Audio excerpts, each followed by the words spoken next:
O campeonato passa a existir a Copa. Não se pode perder.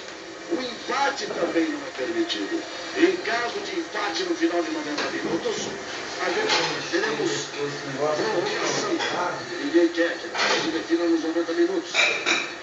Aí prorrogação e em persistindo prorrogação decisão por pênalti. Júlio César, Daniel de Silva, Davi Luiz, Marcelo, Fernandinho, Luiz Gustavo, Oscar, Luiz Gustavo, Casduque, Fred e Neymar. Aí a seleção brasileira colocada em campo. Ai, Jesus, o que será que vai... Os capitães, o Thiago Silva aqui na Europa joga no Paris Saint-Germain e o Bravo que agora vai jogar no Barcelona.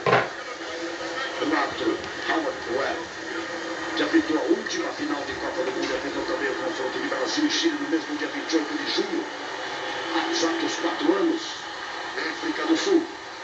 Aí a foto oficial, o trio de arbitragem, o árbitro reserva, os dois capitães. E agora vamos ao time do Chile. Vamos lá ao time do Chile. Por enquanto, por ordem numérica, e já já a gente coloca o time em campo. Os jogadores importantes, como esse Vargas, como Sanches, Medel, são todos jogadores muito importantes. Vamos lá. Bravo, Silva, Medel e Jara. São os 3 zagueiros. Isla e Mena, os 2 alas. Arangues, Vidal e Dias. E na frente, Sanches e Vargas.